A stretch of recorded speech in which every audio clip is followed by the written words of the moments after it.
So I decided to put together my own integrative protocol. And to me, it had many spokes, mind, body, spirit, medical, mental, educational, just all these spokes within that, nutritional. And so one of the things actually all through chemo, I would bring my own smart water because of the electrolytes that you lose during chemo. I brought my own bone broth because of it's very gentle on the body and it's really hard on the stomach when you go through any form of chemo or radiation. So I wanted something that was nourishing. I brought applesauce because it's also very gentle. I just went with things that were soothing. I was also very gifted that my mother makes her own homemade chicken soup. So I would have that. And the other women would have, sadly, if you get mouth sores, they'd say, we'll just suck on a Jolly Rancher, which I would cringe because cancer loves sugar. And the last thing you want to be doing is sucking on sugar. Or they'd have donuts, they'd have chips, they'd have soda. And none of this is nourishing in any way, shape, or form on the body. So not only are you putting these pollutants that are hopefully going to manage some of the cancer, you're feeding yourself food that isn't nourishing and rejuvenating you in any way. So luckily, with my nutrition background, I, from the very beginning, made that one of the spokes. I also started acupuncture very early on. I just believe, very fortunately, I was introduced into Chinese medicine, didn't fully understand it, but I had a girlfriend who had gone to Western medicine about 4 years into it, didn't fully align with it and chose Chinese medicine, and then also became an acupuncturist. So I contacted her immediately because she had both the Western and the Eastern background. And that was really helpful for me because, again, I was wide-eyed and bushy-tailed with no clue as to what I was getting into. So I know to this day, 4 years later, she has helped me stay alive and healed me and helped me stay healed in so many ways. And I can talk about that in a little bit more detail. I have a niece who's at UCLA studying neuroimmunology. And she said, well, let's just do yoga every day, because she needed it because of her lifestyle and studies. And I needed it because of everything that was happening to me. So we'd get on Zoom, we'd pick our favorite yoga, and we'd do anywhere from 10 minutes to 40 minutes every single day. We did not miss a day in the first year and a half. And even if we would do it afternoon, evening, we stuck with it. And I can tell you, it was so soothing for the body. As my disease progressed, we started adding in Qigong. And Qigong became this incredibly beautiful ritual I did not even realize. Some people do Tai Chi, whatever of those arts that resonate well with you. And you don't have to go to a studio. Now, the other thing that's happened is in the middle of all this, COVID hit. So I went into lockdown. And so that didn't stop me. I've never, when I believe in something, I don't allow excuses to keep me from going forward. It's a blessing and a curse. But in this instance, it's helped keep me alive. From an intellectual and spiritual perspective, I found groups like Commonweal, and they have a phenomenal retreat I just knew I wanted to go on a retreat, and I knew I wanted to do it with other cancer patients. And I searched high and low for it. I think at one point I was connected with Laura Cole, and then Laura connected me to Commonweal, and she connected me, I forgot his name right now, in Chicago, integrative, alternative physicians who do both, or not both, complementary. I don't even know if you could say both. It's a complementary. It's multifaceted. I'd rather say a multifaceted approach. And I joined them, and I was supposed to go on a retreat, and then COVID hit. And then fortunately they did online versions, and I was able to participate in the second online class or Zoom class. And that was incredible, which I'd also like to talk about how important that is from community building. I found other groups. I found a writing group. Never considered myself much of a writer, I found an art group, wasn't considered myself much of an artist. And unfortunately, I was able to do all these things on Zoom. So I was able to develop different sides of me that I didn't necessarily knew I had a strength in, but they were really healthy distractions. And that's what I needed. I needed a sense of I can still do things. And I was at the beginning, I was also working full time while I was going through chemo. And I remember at one point when we were trying to get into pain management, which is called palliative care, which is different from hospice, which we can have those conversations. There seems to be this path that you go along in cancer management, and one of them for many is palliative and then hospice. Palliative is a whole other story that we can come back around, palliative and hospice, because that can be very confusing. And I myself was very confused. But in the midst of doing pain management, one of the palliative physicians said to me, "You're used to pushing through, aren't you?" And I said, "Well, yeah, I'd been an athlete. I was a leader in many of my roles in business. And you just did it till it was done. And then you didn't ever not finish something, and you gave it your all. And even when it seemed impossible, you found a way." It was just, again, how I was raised and how I operated. And I said, "Well, yeah, of course I always push through." And she said, "You're not going to be able to do that in cancer." And I'm like, "Well, what do you mean?" And she said, "It's not worth it. The more you push through, the more cancer will take over your body." And that was about the time that I started to switch my oncologist, which again, I didn't know I could do. And I'll do a parallel and then explain how I came around to switching my oncologist. My new oncologist said to me, "Cancer hates joy. Cancer loves fear. Cancer loves anxiety. Cancer loves stress. Cancer hates when you're happy. Cancer hates when you're doing things with people you love. Cancer hates when you're in groups. Cancer hates when you're in your alone time doing your happy thing, whether it's out in nature. For me, it's out in nature. Cancer hates that." And that didn't make sense to me at first, but then the more I thought about it, the more we live in a society that's amped up and that loves stress and loves drama and deadlines and stress and drama and deadlines and stress and drama and deadlines. Boy, does that make it almost nearly impossible to healthfully, for the long term, recover from cancer.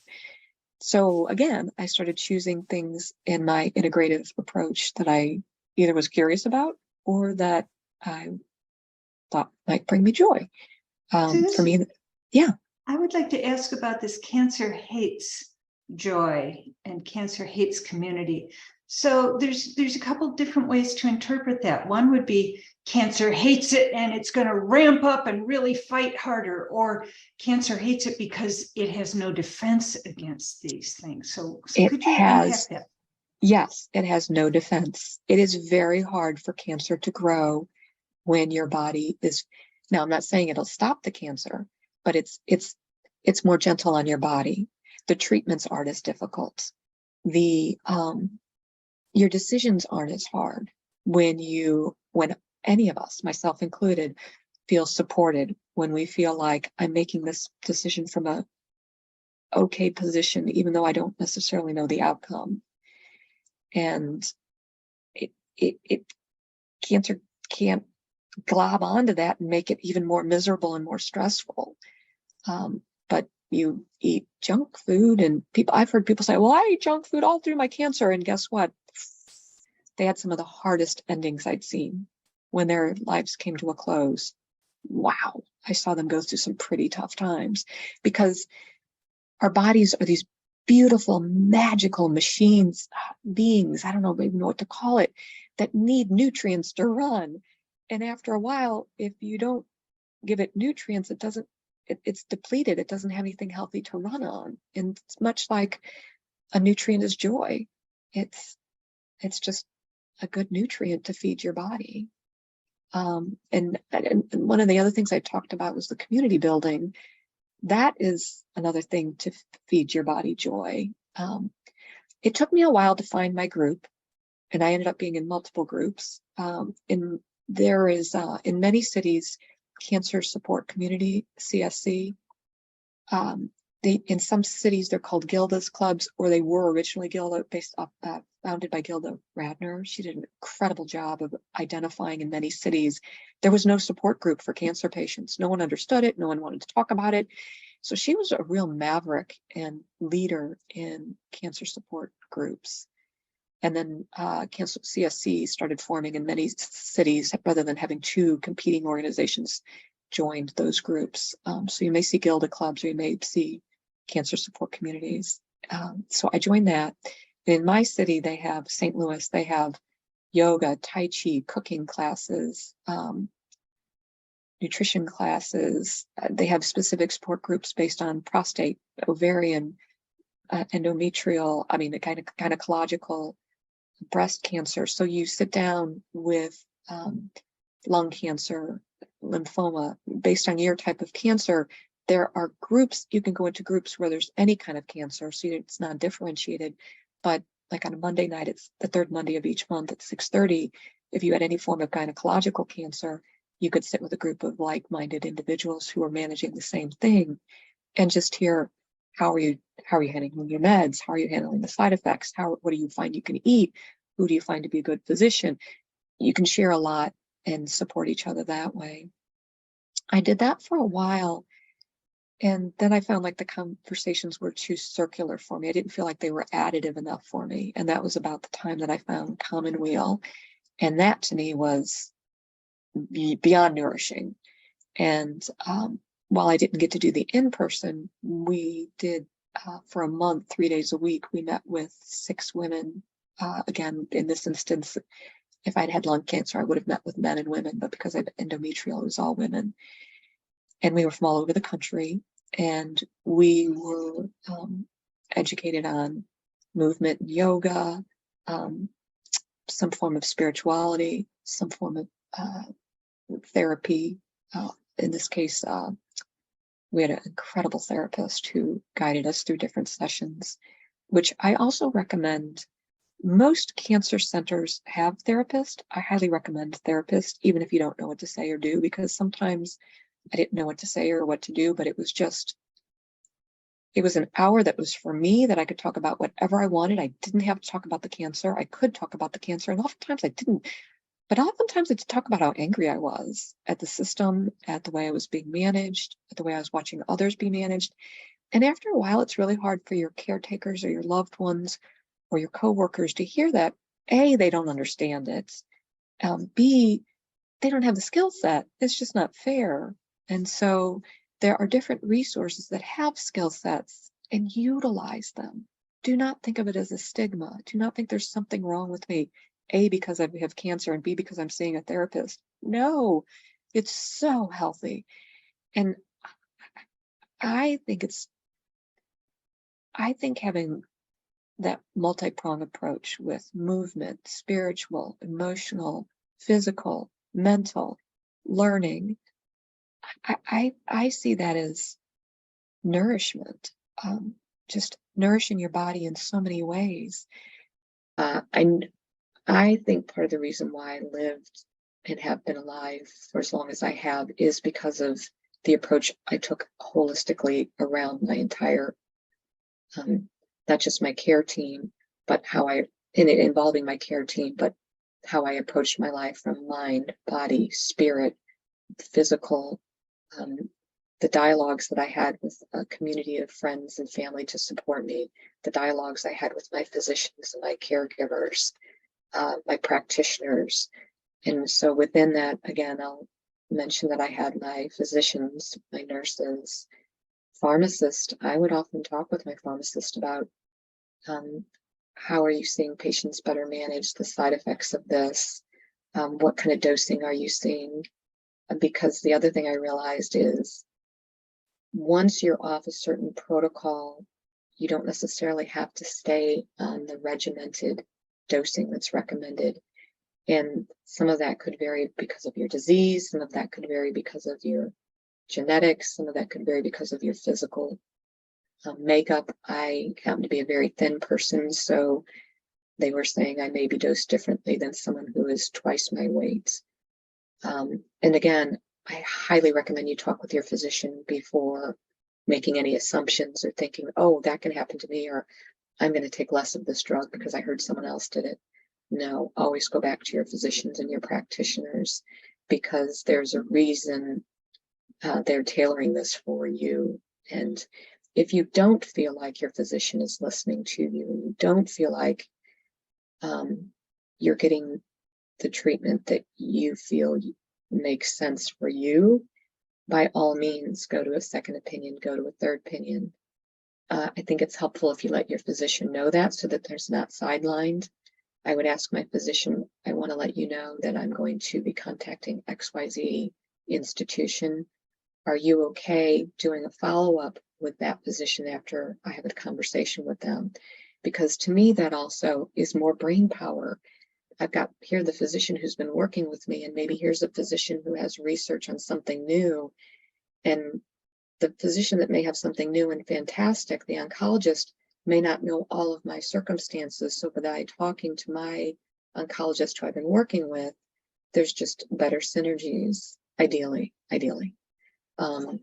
In some institutions, I found that my diagnosis was switched slightly. And I said, well, why was my diagnosis switched when I went back? I ended up switching from one oncologist to a second. And a second oncologist ended up being a partner to me, a guide, a guardian, someone with whom I could bring in studies and have a different kind of conversation. My first oncologist was excellent, very well studied. I just better aligned personality-wise in what my core values were with my second oncologist. And so I let my second oncologist know when I went to MD Anderson. And I said, well, why was I diagnosed differently? And he said, well, oftentimes they'll do that. Sometimes he's seen it done because they want you to come to them. So if they've given you new information that is something unknown or that sets it apart from your current diagnosis, then you're more apt to want to go work with them because they know something about you that your original institution didn't know. And that didn't seem to feel right to me, but it happens. I assume that people are ethical and above the board. That wasn't always my experience. So I really, I encourage each of you to trust your heart and to ask yourself in your gut, is this true for me? Is this so? And if not, who do you need to check in with, either with yourself, or what other information do you need to get to feel confident that you're being given information that settles well with you? It could be a nurse. It could be, if you're spiritual, it could be a spiritual guide. And it could be your oncologist. It could be a number of people, but the decision ultimately resides, in my opinion, with you. It is your body. And what happens to your body? Yes, to have a team that you feel is supportive and caring and has expertise in different areas. There's not one person that can know everything, ever. None of us. And so your oncologist cannot know everything. Your nurse cannot know everything. Your spiritual guide cannot know everything. And so without getting overwhelmed, understanding what feels like the right amount of information for you to have to make a decision is really important. And that could be your spouse, that could be your parents, that could be your best friend. So I don't want to leave out. And at the same time, I don't want people to feel overwhelmed that they have to check with everybody, because people will be more than happy to give you their opinion. People will be more than happy to tell you, my aunt took this and she's alive and she's survived 20 years. My uncle did this and he's doing fine. My sister did this and she died in 2 years. I mean, you will hear the gamut of what works and what doesn't work. And I think it's also helpful for you to draw boundaries around what is okay for people to share with you and what is not. I have a friend who for almost several weeks would send me another cure or another way of managing my cancer. And I finally said, I understand that what you're trying to do is help me stay alive, and you're trying to be as helpful as possible. But some of this information is very difficult for me to hear, because it almost makes me feel like I'm a failure if I'm not on that protocol, and if I'm not where that patient is. And so it also takes some finesse on how different people approach you and how they're recommending information. And so I think it's okay to put up boundaries around people and say, I know your intentions may be helpful, but this is really hard for me to hear right now.